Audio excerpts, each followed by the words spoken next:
Bueno, muchas gracias por estar aquí. Quiero darle las gracias a Jorge. Gracias por haber aceptado venir a compartir con nosotros acerca de la cultura financiera que nos hace mucha falta a todos. Voy a leer una breve semblanza. Jorge Solís estudió Ingeniería y Maestría en Administración con acentuación en Finanzas aquí en la Universidad Regiomontana. Cuenta con diversos diplomados en Finanzas Corporativas y Finanzas Personales y se ha desarrollado en el ámbito financiero desde el 2013, que fue cuando emprendió su primer negocio. Además, ha tenido experiencia en diversas compañías como administrador de proyectos financieros en México, Estados Unidos y Europa. Es especialista en análisis financiero para toma de decisiones, planificación y estrategia financiera. Son algunas de las actividades que por medio de la mejora continua y aseguramiento de la calidad ha desempeñado para fomentar una cultura financiera más sustentable. Muchas gracias, Jorge, y bienvenidos a todos.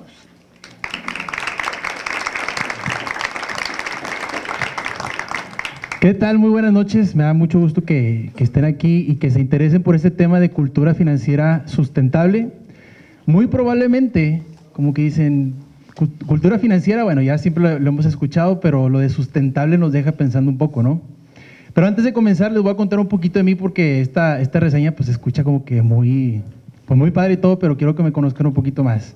Yo soy Jorge Solís, yo estudié aquí Ingeniería Industrial en la Universidad de Regiomontana. Luego estudié la maestría en Administración maestría en Administración con acentuación en Finanzas.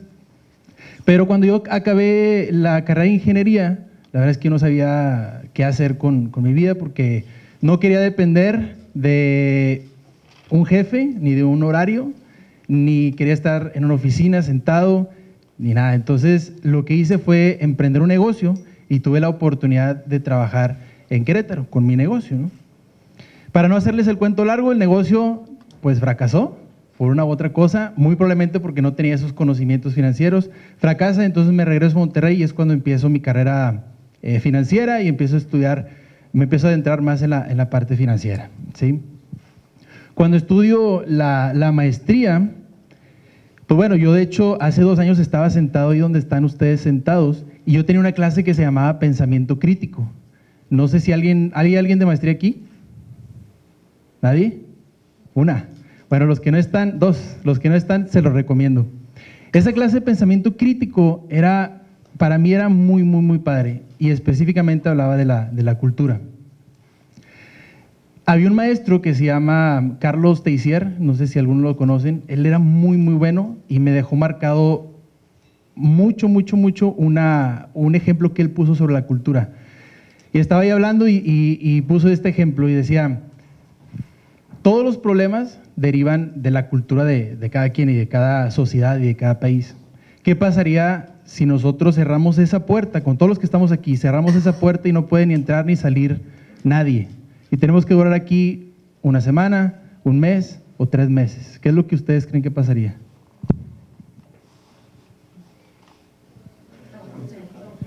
¿Trabajamos en equipo? Ajá, ya estamos aquí, ¿qué más? ¿Qué más? Bueno, muy probablemente es que a lo mejor empezaríamos a formar ciertos grupos y ciertos líderes, empezarían a salir ciertas personas que son líderes, pero no hay comida, a lo mejor tenemos un surtido no tan vasto de agua y empezamos a querer tener ese poder, ¿no? Querer sobrevivir, porque los hombres estamos hechos para sobrevivir, de hecho no estamos hechos para ser felices. Pero aquí la cuestión es que cuando nosotros trasladamos este comportamiento a la parte financiera, pues nos damos cuenta que nos hace muchísima falta la cultura financiera. ¿Qué es lo que yo envuelvo en esta parte de cultura financiera? Bueno, 5 cosas. La cultura se forma por 5 cosas. Primero, los recursos que tenemos. Lo segundo son las experiencias. Lo tercero son los conocimientos, las tradiciones y las costumbres, ¿sí? Y todo esto, toda la combinación y el dinamismo de todas estas 5 cosas derivan en cierto comportamiento. Y eso es para nosotros la cultura. Si nos vamos, por ejemplo, la cultura, podemos empezar a comparar, ¿no? La cultura que tenemos en el norte de México con el sur. Tenemos diferentes recursos, tenemos diferentes historias y nuestro comportamiento es completamente diferente. Igual pasa en Europa, como con América, igual pasa en Estados Unidos, como con Japón, y podemos nombrar muchos ejemplos. Entonces, esta parte de cultura financiera sustentable, para mí se me prendió el foco cuando estaba en maestría y empecé a hacer mi tesis, porque mi papá es doctor y trabaja en el Seguro Social, y mi mamá es contadora, y a ella le encanta la parte fiscal. Entonces, por la parte de mi papá siempre me decía, trabaja y ahorra, trabaja y ahorra, y trabaja y ahorra, pero la verdad es que yo no lo entendía. Y mi mamá me decía, bueno, pues mira, existe esta estrategia, no fiscal, sino contable y demás, ¿no? Pero existe esta estrategia que puedes hacerle así, puedes invertir aquí, puedes ahorrar de este modo, etcétera. Cuando hago la maestría y hago la tesis, decido hacerla específicamente se llamaba Evaluación de Alternativas Complementarias a la Afore. Porque en ese trayecto de cuando yo estaba estudiando la tesis, la verdad es que me di cuenta que no tenemos un sistema ni económico ni de retiro, hablando específicamente de la Afore, sustentable. ¿A qué me refiero con sustentable? A que tenga pies y cabeza, que tenga forma, que se pueda sustentar. No es la parte sostenible, no es que se sostenga por sí solo. Sostenible es la parte ecológica, ¿no? Que se sostenga por sí solo, pero lo sustentable es que hay un argumento con el que se pueda sustentar o defender. Entonces, por eso yo traigo la cultura financiera sustentable, porque si nos damos cuenta no tenemos ese hábito del ahorro o batallamos mucho. No tenemos ese conocimiento de cómo invertir o batallamos mucho. Conocemos muchos esquemas de inversión que tal vez no son los más confiables, etcétera. ¿Sí? Lo importante aquí es ir trabajando con una cultura específicamente de finanzas más sustentable. ¿Sí? Que esos recursos que tenemos, esas experiencias, conocimientos, tradiciones y costumbres, vayamos cambiando un poquito la forma de verlo y la forma de comportarnos y empecemos a tomar decisiones mucho más atinadas. ¿Sí? Igual, después de hacer la maestría, yo ya quería dar así como, es que me encantan las finanzas y es que quiero dar asesoría y quiero dar conferencias y quiero llevarla a todo el mundo. Llevar mi conocimiento, transmitirlo a todo el mundo, pero todavía no me sentía preparado. Tuve la oportunidad, como lo dijo ahorita Lucy, de trabajar con diferentes culturas y hablo de la manera de trabajar, hablo del idioma, hablo de las formas de hacer las cosas, de comunicarse, etcétera, y eso me ayudó mucho a entender cómo se llevaban las finanzas en otros lugares. Y caí en cuenta cuando yo estaba trabajando, o cuando sigo trabajando en finanzas corporativas, y decía, es que yo veo a mis compañeros que también son financieros, sin embargo en las finanzas personales estamos hechos, pues, un borlote, ¿no? No tomamos decisiones tan precisas o tan positivas sobre nuestras finanzas, y cómo puede ser posible que seamos especialistas financieros corporativos, pero no personales. Entonces dije, bueno, ¿qué es lo que necesitamos? Necesitamos crear conciencia, y siempre hablamos de crear conciencia, pero ¿qué es la conciencia? ¿Qué entienden ustedes por conciencia? Entender la parte de uno en su entorno. Okay. Entender la parte de uno en su entorno. ¿Okay? Tener conciencia. Es que la palabra es como muy tricky, ¿no? Porque sabemos que tenemos que ser conscientes y tenemos que comportarnos conscientemente y tomar decisiones conscientes, pero a lo mejor no entendemos el contexto, ¿no? Pero simplemente la conciencia es desarrollar ese juicio crítico sobre lo que está bien y está mal. Sí, esa es la conciencia. Y todos sabemos que hoy en día la era es digital y la información corre muy rápido, ¿no? Y hoy en día toda la información nos llega rápido, pero no sabemos si nos llega de fuentes confiables o no tan confiables, porque ya no sabemos a quién creerle, ¿no?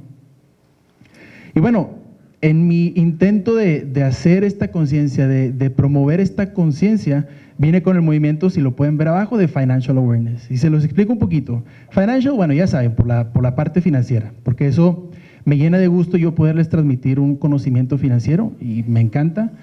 La parte de awareness es estar conscientes de lo que estamos haciendo, de las decisiones que estamos haciendo. Y si se dan cuenta, al principio tiene un hashtag, ¿no? Y en el área digital, ¿qué es el hashtag? Es la moda, es el trending topic. Necesitamos hacer de esta conciencia financiera un trending topic, ¿sí? Esta moda de tomar decisiones positivas sobre nuestro dinero, sobre nuestra economía, sobre nuestras finanzas, ¿sí? Entonces, esperen. Listo. Listo.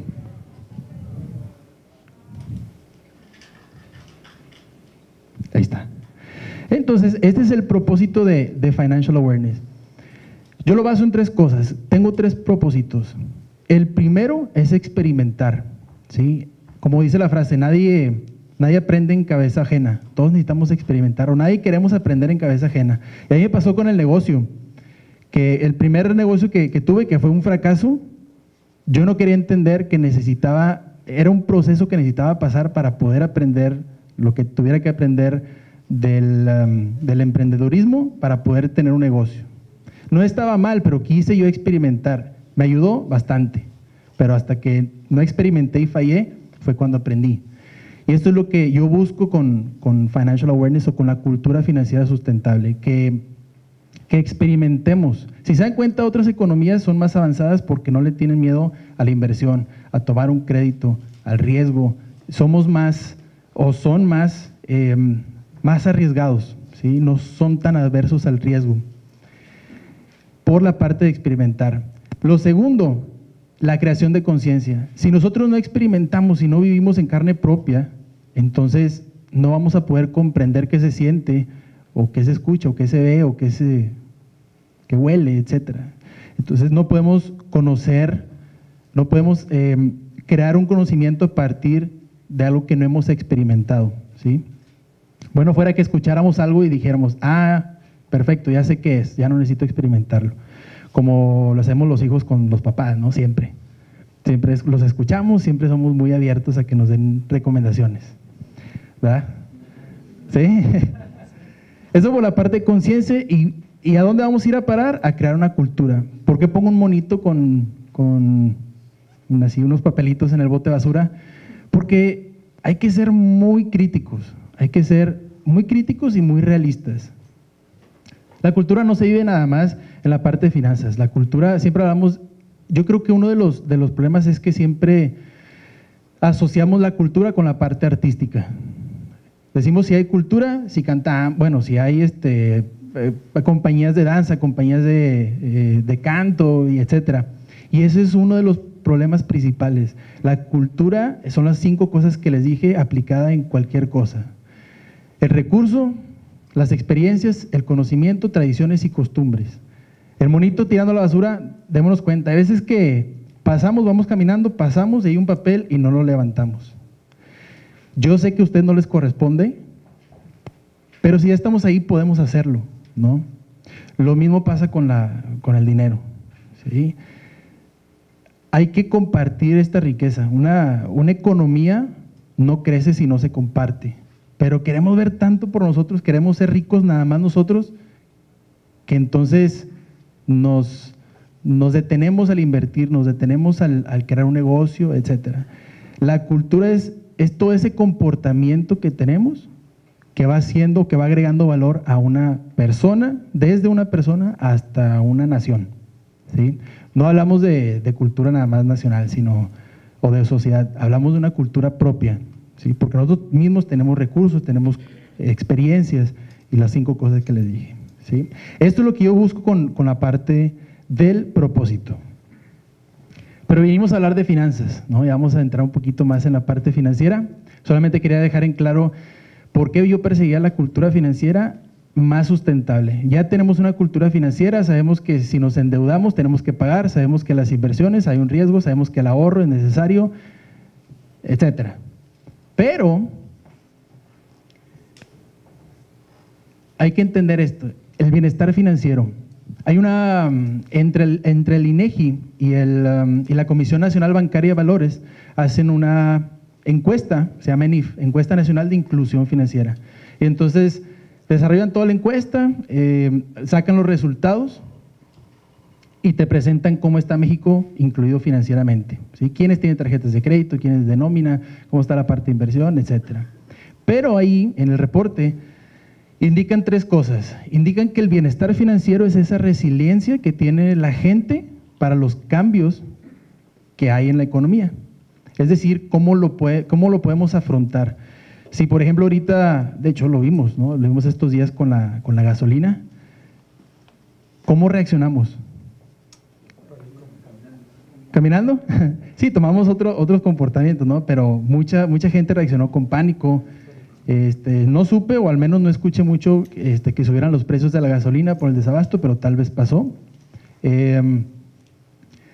Hay muchas cosas, hay muchas determinadas acciones que toma la gente que son diferentes porque tenemos culturas diferentes. Siempre les voy a hablar de cultura, pero es eso, es el bienestar financiero es que tengamos una resiliencia positiva a los cambios que existen, que nos podamos adaptar, ¿sí?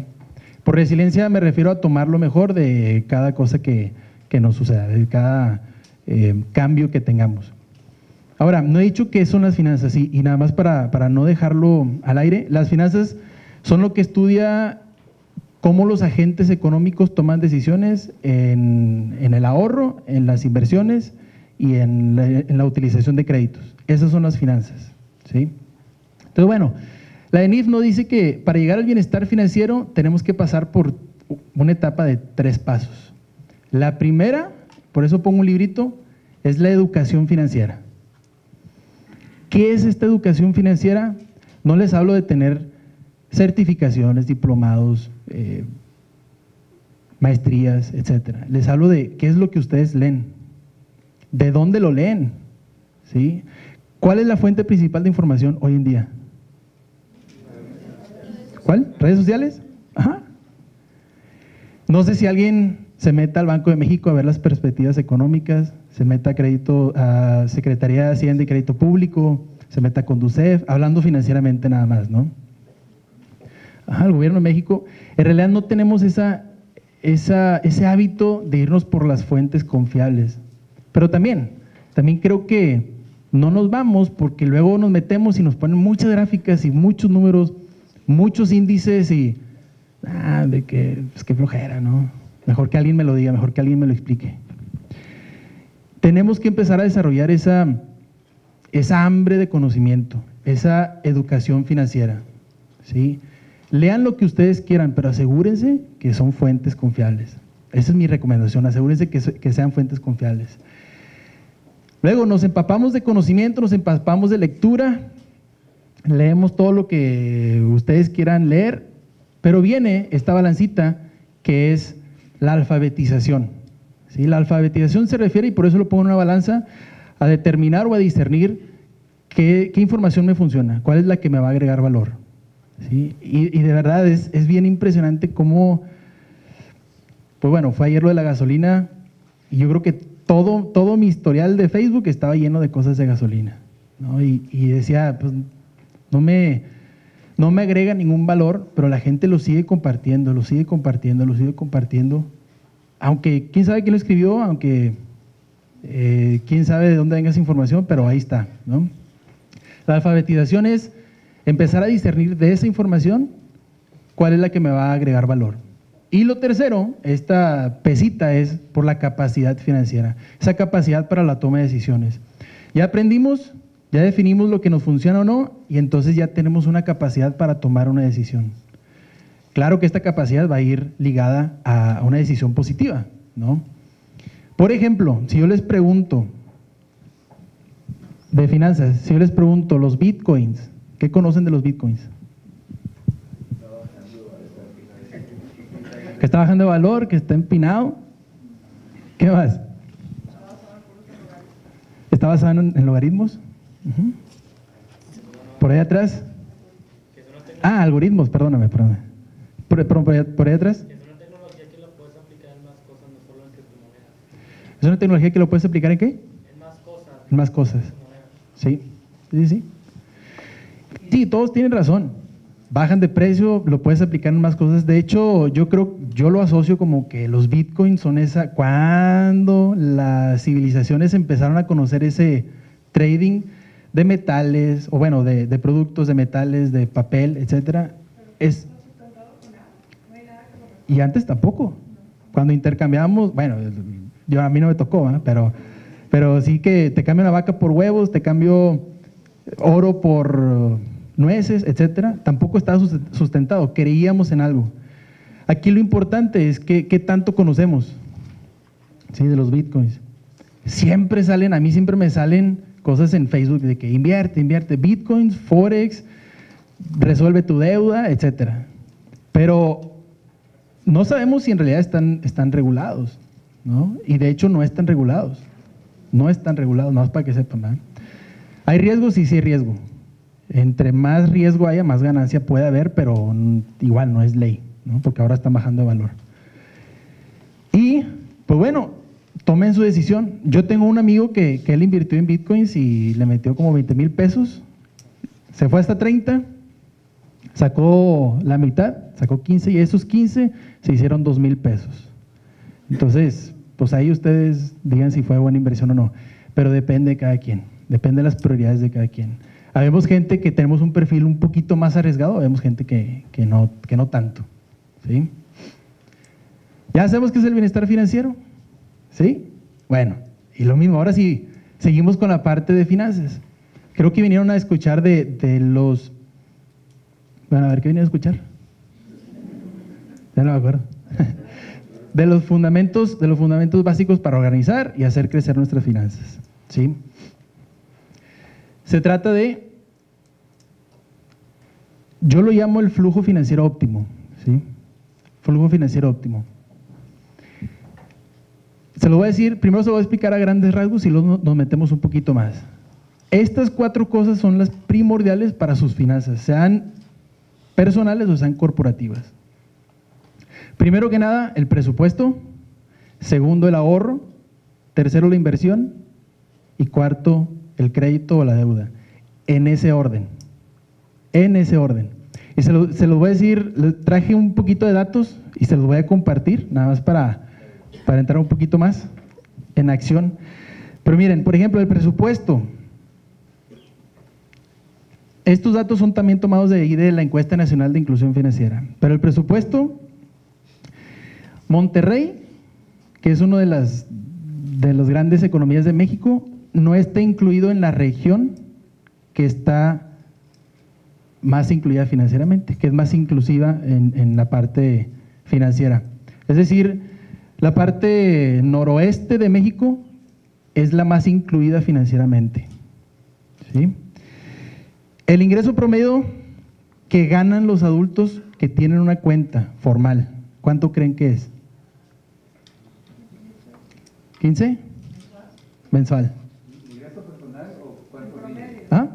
Ingreso personal en promedio que tienen los adultos en México. ¿6,000? Bueno, aquí dice 7,900. Los que no tienen cuenta son 5,000.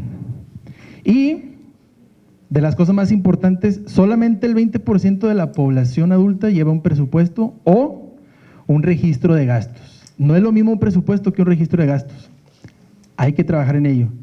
Por la parte del ahorro, en el 2015, 31.3 millones de adultos ahorraban para el retiro y en el 2018 eran 31.3, es decir, no hubo un cambio. Seguían ahorrando los mismos 31.3 millones de adultos, aunque la población adulta creció, ¿sí? Entonces, digamos que ahora ahorramos menos personas.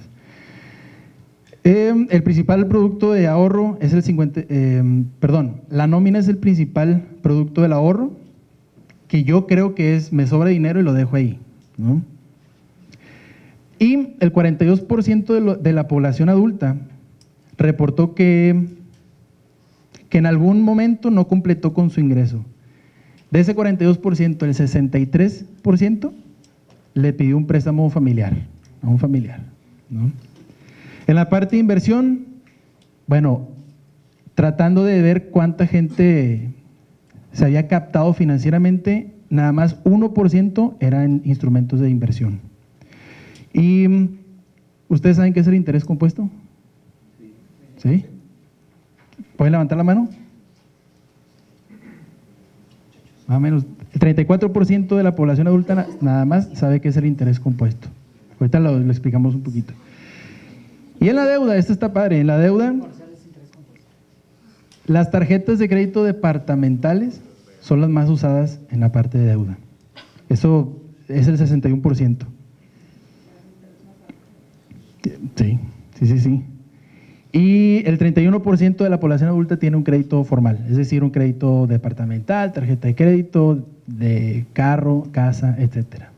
Pero bueno, les explico un poquito porque yo creo que este es el flujo financiero óptimo.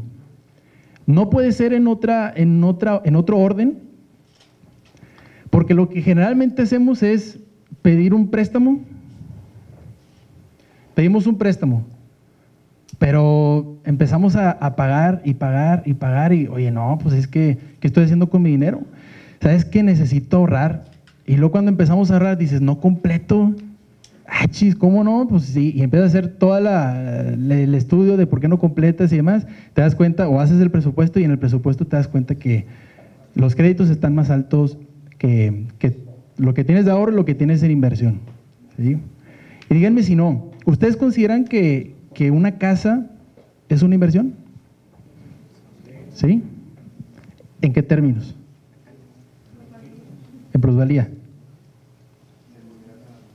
Seguridad. ¿Ok? Supongo que, bueno, no sé cuántos, pero los que respondieron que si es una inversión, supongo que es porque la pueden pagar de contado.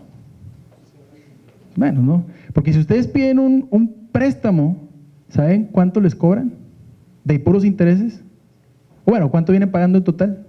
Del valor de la casa, si ustedes piden, si el valor de la casa es de 1 millón, a ustedes les prestan 900,000 pesos y tienen que pagar 2.4 millones. ¿Sí? Ahí metiendo el enganche y metiendo lo demás. Entonces, tengan cuidado. Por eso yo hablo primero del presupuesto. Primero necesitamos saber de qué estamos hechos. En esta parte del presupuesto, y a lo mejor los contadores me entienden un poquito, y los que no son contadores pero han tenido alguna clase o acercamiento a la contaduría, en el presupuesto necesitamos ver cuál es nuestro balance general, cuáles son nuestros activos, pasivos y el capital. Es decir, cuánto tengo, cuánto debo y si lo resto, cuánto valgo. Que el capital no es nada más que el patrimonio que tenemos. Por ejemplo, en la parte de las casas, si yo saco una casa de 1 millón y pido el préstamo por 900,000, pues bueno, si hago la resta de los 900 que me prestan a los 2.4 millones que tengo que pagar, ¿cuánto es lo que valen de verdad? ¿Cuánto es ese capital que tienen? Menos y tanto, ¿no? Menos 1.6. 5, sí, 1.5. Gracias. Y entonces hay que darnos cuenta en esta parte de qué estamos hechos, cuál es nuestro capital, cuál es nuestro patrimonio. Aquí es donde se definen y se asignan todo lo que quieran. Yo no les voy a decir, bueno, si quieren sí se los digo, pero les voy a decir lo que a mí me ha funcionado. Por ejemplo, de aquí el presupuesto, yo lo que tengo asignado, el 50% es entre protección y ahorro, porque a mí me funciona y eso es lo que yo quiero. Así me funciona a mí. Muchos dicen, es que es 30% para tu ahorro o 30% para tu retiro, y bueno, pues les dan ciertas recomendaciones. No son malas, nada más que acuérdense que cada quien tiene una cultura diferente y por lo tanto tiene prioridades diferentes, ha tenido diferentes experiencias. Pero en esta parte del presupuesto dense cuenta, primero a dónde quieren llegar, y cuando definan a dónde quieren llegar, qué es lo que necesitan, y evalúen, ¿no? Ahorita estoy así, no, pues estoy endeudado, necesito trabajar en mis finanzas personales. Yo lo que hago mucho es ver cuánto tengo yo, cuánto debo, y entonces lo divido cuánto tengo sobre cuánto debo, y me dice cuántas veces puedo pagar lo que debo. ¿Sí? Para mí me funciona, depende para ustedes si les funciona o no. Ahora, ¿qué considero en mi presupuesto? Considero primero que nada protección, el seguro de carro, seguro de vida y seguro de retiro. Bueno, no es un seguro de retiro, pero es una de retiro, ¿no? Luego considero la parte del ahorro y de la inversión, y ahí pues le meto, no sé, poquito, ¿no? Es poquito, pero al final, en término anual, ya es una cantidad pues importante. Después considero los servicios y los gastos que yo tenga, porque en este momento de mi vida yo no tengo créditos. Bueno, sí tengo tarjeta de crédito, pero no la tengo al tope. Pero no tengo un crédito automotriz, no tengo un crédito hipotecario. Y al final considero todos los gastos misceláneos, que si quiero ir a cenar, que si quiero ir a tomar, que si quiero ir a donde ustedes quieran, un viaje, etcétera. ¿Por qué? Porque me voy de las cosas que yo considero más necesarias hasta las que no son tan necesarias para mí. Si esta semana no me voy a cenar, para mí no significa un cambio en mi vida. Tal vez para alguien sí, tal vez para alguien traer unos zapatos de cierta marca va a ser muy importante. Bueno, depende de cada quien, ¿sí? Pero consideren eso en su presupuesto. Aquí es donde van a definir el ahorro, la inversión y el crédito. ¿Cuánto pueden pagar de crédito? En la parte del ahorro, bueno, ya les dije ahorita, ¿no? Un poquito de datos de ahorro. Pero ¿saben cuántos mexicanos ahorran para su vejez? 5% máximo. 2%. El 2% ahorran para su vejez. O más bien, se lo voy a dar un poquito más desglosado porque el 2% es aquella gente con empleo formal que ahorra para su vejez. Que ahorra y que lo destina para su vejez. Nada más 2% de toda la población. Ahora, veo que hay gente de diferentes edades. A lo mejor a algunos les tocó tener ese sistema de pensiones que estaba muy padre, donde el seguro se hacía, o el ISSSTE se hacía cargo de ti. Pero ahora los jóvenes pues no tenemos eso, ¿no? Y ahorita con el tema de las AFORES, que ya está cambiando y que es federal, bueno, es gubernamental, pues peligra también cómo nos estamos nosotros como cultura mexicana o joven o etcétera, protegiendo para el futuro. Y hablamos del ahorro. El problema del ahorro es que muchos ahorramos o queremos, y no está mal, pero ahorramos en una alcancía o ahorramos 10 pesos cada día, 5 pesos o lo que me sobró en un botecito y en la cocina y todo, pero luego se nos antoja una coca y vamos y le sacamos porque no tenemos feria y lo gastamos. Y de eso no se trata el ahorro se trata de desarrollar ese hábito y dejarlo ahí, hacer esa disciplina, ¿sí? Que esa disciplina no se rompa por un simple deseo, ¿sí? Que le encontremos esa objetividad un poquito más allá de lo que nos va a dar ahora mismo. El ahorro también, recuerden que si ustedes pueden ahorrar miles de millones de pesos, pero si lo dejan en el mismo ahorro van a perder valor. ¿Por qué? Por la inflación. ¿Sí? La inflación es el poder adquisitivo a través del tiempo. Entre más inflación, mayor pérdida de poder adquisitivo. No lo pueden dejar siempre aquí porque al final, si hoy ahorran 10 millones, no van a ser los 10 millones en 10 años. ¿Sí? Vamos a poder comprar menos cosas. Lo que necesitan hacer es saber cómo multiplicarlo, cómo multiplicar el ahorro. Y digo saber porque depende de lo que yo tenga conocimiento, es como yo voy a decidir cómo multiplicarlo. Y aquí nos vamos a las inversiones. ¿Qué conocen de inversiones? ¿Bancaria? ¿CETES? Fondos de retiro. ¿Bolsa? ¿Seguros? ¿Cuántos de aquí tienen seguros? Okay. ¿Cuántos de aquí tienen inversión en bolsa? Hablo bolsa de Forex y acciones y todo. Okay. ¿Qué más dijeron? CETES. ¿Cuántos tienen CETES? Fíjense, de CETES nada más una persona. ¿Saben lo que son CETES? Certificados de la tesorería. ¿Pero saben qué son los CETES? Díganme porque si no me va a pasar el tema. ¿Sí o no? A ver. Prestarle dinero al gobierno, no, algo así. Exactamente ahí. Muy baja, pero seguro. Exactamente. Digamos que el gobierno te da la oportunidad de que tú le prestes dinero. Es decir, que tú tengas el beneficio de que ellos tomen tu dinero, lo pongan a trabajar y te paguen intereses. Sin embargo, Sí. los intereses normalmente no son, o sea, vaya prácticamente de inflación. La ley o la teoría dice que siempre van a estar por encima de la inflación. Eso es lo atractivo, ¿no? Que tú vas a estar por encima de la inflación. Yo como CETES te voy a ofrecer más que la inflación, pues para que lo gastes en mí, ¿no? Que no te vayas a otras partes. También lo atractivo es que son seguros, ¿sí? Son completamente seguros y te lo van a pagar sí o sí, ¿sí? Pero esos son los CETES. Los CETES son los certificados de tesorería en donde está la oportunidad de que tú seas inversionista para que el gobierno tome ese dinero y lo invierta en infraestructura y lo invierta en todas partes. Pongámonos a pensar, no es la única razón, pero si volvemos un poquito a la cultura y decimos, es que no tenemos escuelas, es que no tenemos calles, es que no tenemos nada de infraestructura. Bueno, ¿con qué lo quieren hacer si nada más, no sé cuántos somos, Lucy? ¿Cuántos somos más o menos? Como 80. ¿80? ¿Uno entre 80?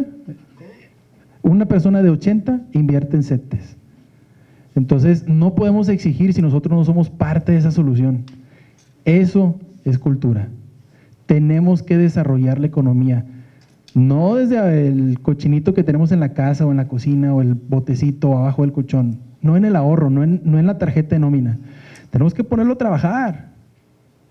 ¿Cuántas empresas existen en la bolsa de valores? Y esas mismas empresas es como los CETES. Los CETES ustedes les prestan dinero al gobierno, pero en la bolsa de valores ustedes le prestan dinero a las empresas.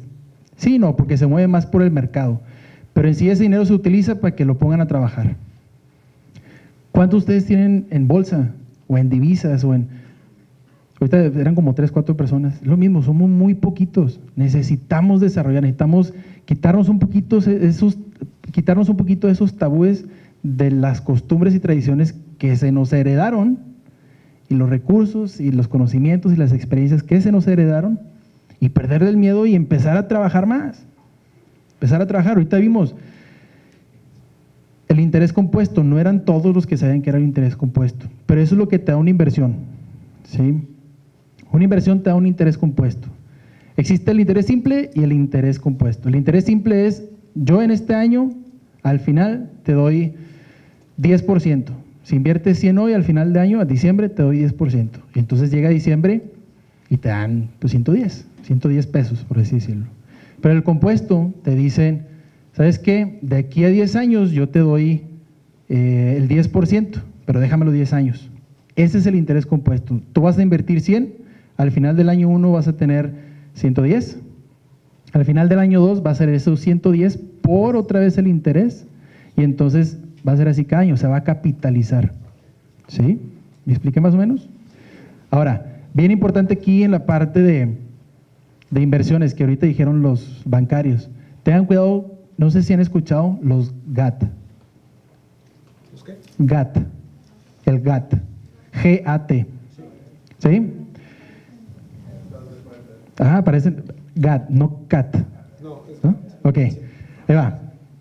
Existen dos cosas. El interés aplica para las inversiones y para el crédito. Y lo voy a explicar, aunque todavía no tocamos el crédito, pero el interés pega en las dos cosas. El interés en las inversiones te hacen ganar dinero, el rendimiento, lo que tú ganas. Y en el crédito, lo que tú pagas. En las inversiones se llama GAT, G-A-T, ganancia anual total. ¿Sí? Y en los créditos se llama CAT, costo anual total. Pero aguas, aquí en las inversiones siempre te van a decir, te damos 10%, ven, invierte con nosotros, 10%, etcétera. Pero si ustedes se van a las letras chiquitas, va a decir GAT real, perdón, GAT nominal y GAT real. Y el GAT nominal va a ser 10% y el real va a ser 5%, 4%. De hecho, ahorita están negativos generalmente todos. Sí, porque descuentan la inflación. Hay algunos que meten las comisiones o los costos, etcétera, pero nada más yo digo que mi recomendación es cuando vayan a invertir, vean el GAT real, lo que en realidad les van a pagar. ¿Sí? Por la parte de créditos, vamos a pasar de inversiones a créditos. En la parte de créditos es bien interesante ver cómo, ¿saben cuánto saldo? Hay 18 millones de tarjetas de crédito en México. ¿Saben cuánto saldo representan esos 18 millones? ¿No? 305,000 millones de pesos. ¿Saben cuánto es el PIB es decir, el Producto Interno Bruto o lo que producimos anualmente, son por ahí 22, 23 mil millones de pesos. Es decir, es como 13% más, 14% más, que nos dan de saldo de crédito que lo que producimos. No digo que el saldo ya está usado. Si yo tengo una tarjeta de 50 mil pesos, no quiere decir que ya me los eché, pero tengo la oportunidad. Ese es el negocio de los bancos. Olvídense si tienen un crédito de 5 mil o de 50. El negocio de los bancos es que tú gastes para que tú mismo te pongas una probabilidad de fallo. ¿Por qué? Porque meses sin intereses, refinancia tu deuda, etcétera, y entonces te vas a meses sin intereses, son 12, son 6, pero pagas el 1, pagas el 2 y el 3, se me olvidó pagar. No, pues ya te cobraron comisión, ya te cobraron el interés. Y entonces es ahí cuando empiezan a ganar. ¿Sí? Tengan cuidado con eso, tengan cuidado con cómo usan sus tarjetas de crédito. Y ahorita vimos que los créditos más usados son tarjetas departamentales. Porque vamos a Liverpool y sacamos una tarjeta porque nos dan 15% de descuento, más 18 meses sin intereses, más empieza a pagar hasta el 2021, casi, ¿no? Y creo que se ríen porque les suena. Todo lo hemos hecho. Pero tengan cuidado. Lo mismo, no viene a decirles que no gasten. Háganlo responsablemente. Háganlo, empiecen a trabajar su cultura y hagan de esa cultura algo sustentable. Que si ustedes dicen, sí, yo tengo un crédito de 50 mil pesos, bueno, tengan para pagarlo o al menos para hacerse responsables mes a mes. Muchos dirán, oye, el apalancamiento, ¿han escuchado el apalancamiento? ¿Qué es? Digamos que… exactamente. Pides dinero o tomas dinero prestado y lo inviertes. Eso es apalancarse. No está mal, nada más tengan cuidado. En este presupuesto, vean cuántas veces están pidiendo prestado para invertir. Mi recomendación es, primero desarrollen este proceso, este flujo, primero el presupuesto, después el ahorro, después las inversiones y después el crédito. Se los juro, da más rendimiento pagar algo de contado que a meses sin intereses o sacar un crédito, ¿no? Y también se los juro que no se van a ver mal si traen el mismo carro 3 años, 4 años, 5 años. Dicen, pues es que no tenemos las calles preparadas o es que ya me empezó a tirar aceite o etcétera. Bueno, entonces en el presupuesto póngale una asignatura que diga mantenimiento del carro, ¿no? Hay muchas cosas que podemos resolverlas, nada más que pues nos queremos ver bien, ¿no? Nos queremos ver en el carrito y que en el carrito nuevo y que traiga lo mejor de lo mejor y etcétera, ¿no? O los celulares. Los celulares, pues bueno, ¿cuántos de aquí tienen iPhone? ¿Pagados por ustedes mismos? Todos se los pagaron. Empezamos, ¿no? Tengan cuidado nada más. De hecho, lo que desarrolla una economía es el gasto, es el gasto-inversión, por así decirlo, ¿no? Si ustedes, de hecho pasa en Japón, los japoneses están tan preocupados de su retiro que deciden no invertirlo y guardarlo para el seguro, pues para la vejez, ¿no? Para el retiro. ¿Qué es lo que pasa? Hay una deflación, ¿sí? Es decir, ya no se crea valor, sino que se va perdiendo. ¿Por qué? Porque no hay gente que quiera invertir, no hay gente que quiera gastar. Entonces, vayamos a gastar, pero vamos a gastar responsablemente, ¿sí? Y, pues bueno, este es el flujo financiero óptimo que yo considero que toda persona necesita tener en su vida. ¿Para qué? Para que sus finanzas se organicen primero que nada, lo que estábamos hablando, y después las hagan crecer, ¿sí? En este proceso. No se salten, traten de no saltarse. Recuerden, cada quien tiene sus prioridades. Mis prioridades son diferentes a las de ustedes. Si quieren recomendaciones, podemos sentarnos, podemos ver cuáles son sus gastos, sus necesidades y lo que quieren en un futuro, pero es algo más personal. Y lo saben, las finanzas son algo muy íntimo. Si ustedes me preguntan cuánto gano, yo no les voy a decir, porque les digo, ¿no? Lo mismo pasa al revés. Si yo le digo, oye, cualquier persona, ¿cuánto ganas? Va a decir, pues ¿por qué quieres saber? ¿No? Pues a lo mejor, y más si nos pregunta alguien del trabajo, ¿no? ¿Sí? Entonces, no digo que anden diciendo cuánto ganan, nada más las finanzas son personales y no puede haber una cultura financiera sustentable si no empieza por nosotros mismos, por las personas, y después se traduce a todo lo demás. El éxito financiero se va a alcanzar con los 4 puntos anteriores, pero con esta grafiquita. Nosotros queremos incrementar el valor a través del tiempo. Se los juro, y se los puedo firmar, que si les aparece en Facebook que los van a hacer millonarios y que ganan tanto por ciento al mes y etcétera, puede ser que no sea cierto. Nada más lean bien. Pero casi se los puedo firmar que algo tiene ahí de tricky, ¿sí? Y lo vemos. Luego entramos a Instagram y vemos todos que tienen supercarros y super casas y etcétera, y bueno, cada quien define la felicidad, ¿no? ¿Cuál es la suya? En esa definición de felicidad tenemos que planear. Bueno, les decía que soy ingeniero, ¿ah? Entonces, no sé quién sea ingeniero, pero este es el círculo de Deming, que lo que nos dice es algo muy sencillo. Planeas, haces, verificas y actúas. Planeo, que es el presupuesto. Bueno, voy a ir para atrás. Planeo, que es el presupuesto. Hago, que es el ahorro, la inversión y el crédito. Verifico y digo, no, espérame, en el presupuesto necesito meterle un poquito más, o puedo meterle un poquito más en las inversiones, o puedo un poquito más en el ahorro, o puedo un poquito más en la deuda, el que ustedes quieran. Verifican y actúan, y ahora sí lo ponen en práctica. ¿Sabes qué? Quiero sacar un carro, sí lo puedo pagar. Ya tengo cierto dinero para el enganche, ya tengo cierto sueldo, sí lo puedo pagar, órale. Entonces voy a actuar y voy a reestructurar mi presupuesto, y entonces empiezo a planear otra vez el presupuesto, hago, verifico y otra vez actúo. Y este es un ciclo que se tiene que ir dando a través del tiempo para incrementar el valor, ¿sí? Mis recomendaciones son 3.